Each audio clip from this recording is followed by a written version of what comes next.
अगर आप भी चाहते हैं बिट्टू मलंगिया इंटरटेनमेंट का ऑडियो वीडियो सबसे पहले आप तक पहुंचे, तो लाल बटन को दबाकर चैनल को सब्सक्राइब करें और बेल आइकन दबाना ना भूलें।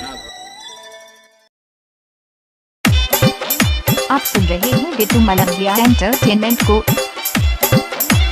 जहिया से एले हो महिला आरक्षण, मौगी के हमर बदल गेले लक्षण। अच्छा अच्छा ओए होए ओए होए।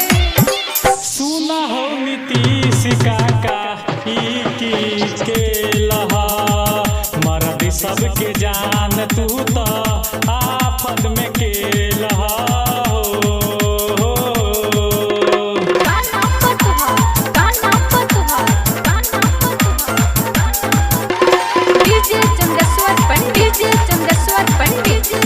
आप सुन रहे हैं बिट्टू मलंगिया एंटरटेनमेंट को।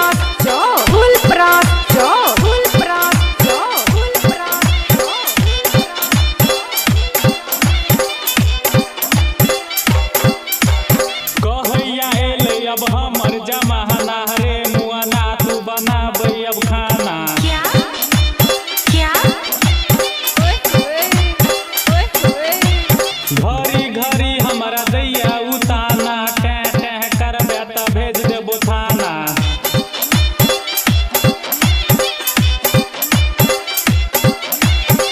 सुन हो नीतीश काका ई की के लहा, मर्द सबके जान तू तो आफत में के लहा।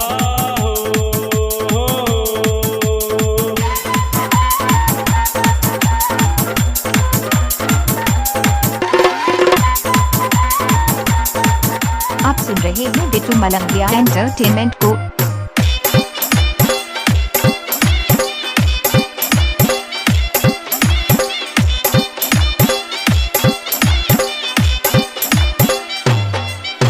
रोज बनाबी दाल भात तरकारी, डर है ओकर खींचे छै साड़ी।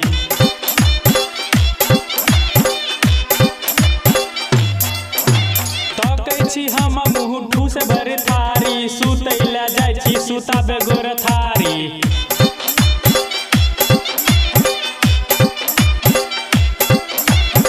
सुना हो नीतीश चाचा ई की के लहा, मर्द सबके जान तू तो आफत में के लहा।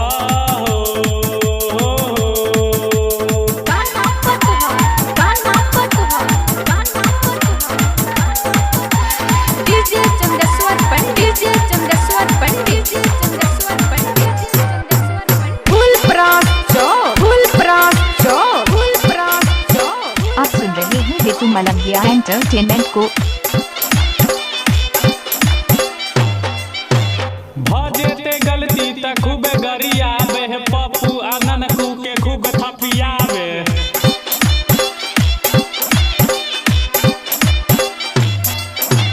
जतै ततै तमाशा बनाबे, बिट्टू मलंगिया ने से हो बचाबे।